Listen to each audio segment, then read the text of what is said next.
કાર્યક્રમ જે અફસર શું છે? રાજકોટ મહાનગરપાલિકાની અંદર ભારતીય જનતા પાર્ટીનું ભ્રષ્ટાચારી શાસન છે।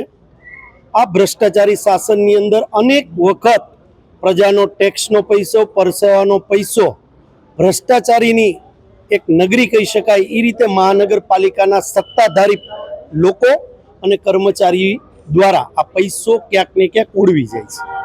જ્યારે હાલનો ઇસ્યુ આવી રહ્યો છે કે ડિમોલેશન આપણે એક જગ્યાએ કર્યું, એમાં આશરે 3.5 કરોડ કરતાં પણ વધારે માતબર રકમ ભ્રષ્ટાચાર કરી અને અલગ અલગ કોન્ટ્રાક્ટરોને ચૂકવવામાં આવી છે।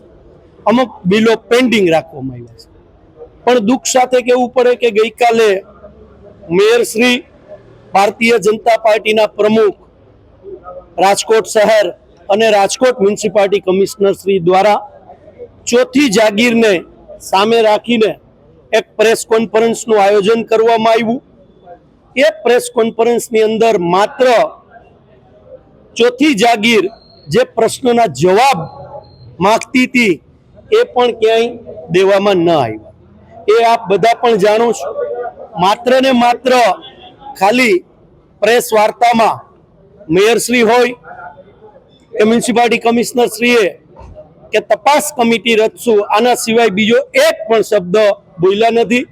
કોંગ્રેસ પક્ષ તરીકે અમારી માંગ છે કે એસઆઈટીની આમાં રચના થવી જોઈએ અને ગુજરાત સરકારનો જે નિયમ છે નાણાં વિભાગનો 1971માં જે કાંઈ આ કાયદો બન્યો છે નાણાંનો, એ નાણાંનો કાયદો એવો છે કે આપણા ખીચામાંથી જે રીતે આપણે ખર્ચ કરતા હોય એ જ રીતે સરકારી નાણાંનો વિચારીને ખર્ચ કરવો જોઈએ। એની અંદર પણ ઓડિટની અંદર પારાઓ આવે તો એની પણ ઇન્ક્વાયરી બેસે। બીજી જે આપના માધ્યમથી વાત કરવા જાઓ તો એક્ઝામ્પલ આપું છું કે કોઈ પણ પોલીસ સ્ટેશનની હદની અંદર દારૂ પકડાણો હોય અને પીએસઆઈ કે પીઆઈને ન ખ્યાલ હોય અને ઉપલા અધિકારીએ રેડ કરી હોય તો જે તે તાબા હેઠળનો પીએસઆઈ કે પીઆઈ હોય એને ક્યાંક ને ક્યાંક રજા મુક્ત કરી દે છે અને ક્યાંક સસ્પેન્ડ કરવામાં આવે છે, કારણ કે તપાસની અંદર એનો સત્તાનો દુરુપયોગ ન થાય। તો આ તો જ્યારે commissioner Shri, Rajkot municipality commissioner શ્રીના હાથ નીચે સિગ્નેચર થઈને આ ભ્રષ્ટાચાર થયો છે, તો હવે કમિટી જ છે એ જ કમિશનર શ્રી બનાવતા હોય અને તો કઈ રીતે તમે આશા રાખી શકો કે આ કમિટી છે એ રાજકોટની પ્રજાનો જે ટેક્સનો પૈસો લૂંટાણો છે એ સ્પષ્ટ રીતે બહાર લાવી શકે? તમને લાગે છે કે આમાં મેયર અને કમિશનર છાવરતા હોય?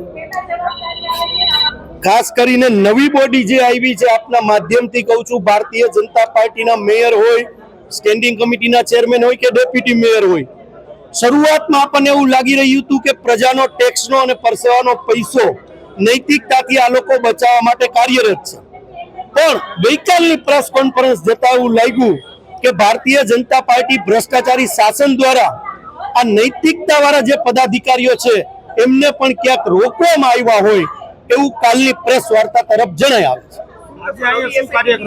આજે અમે નંદાણી સાહેબને જે રીતે ઇન્ચાર્જ બનાવ્યા છે આ કમિટીમાં કે જાણે કે બિલાડીને દૂધનું ધ્યાન રાખવાનું કહીએ કે બિલાડીને મૂકી જાય અને દૂધનું ધ્યાન, એવી રીતે નંદાણી સાહેબને આખા કમિટીના અધ્યક્ષ બનાવ્યા છે। ચોરી કોણે કરી, કોના હસ્તક પૈસા ગયા, કમિશનર શ્રીએ રજા ઉપર ઉતરી જવું જોઈએ। સ્પષ્ટ આ ગુજરાત સરકારનો કાયદો કે છે કોઈ પણ નાણાં ઉચાપતનો કેસ હોય, જેમની સિગ્નેચરથી નાણાં ગયા હોય એમને રજા ઉપર ઉતારી દેવા જોઈએ અને ત્યારબાદ એસઆઈટીની રચના કરી અને સ્પષ્ટ ચોથી જાગીર અને રાજકોટની જનતા સમક્ષ આ ભ્રષ્ટાચાર ખુલ્લો કોણે મૂક્યો હતો, એ કોણ હતા આની પાછળ, એના નામ જાહેર કરવા।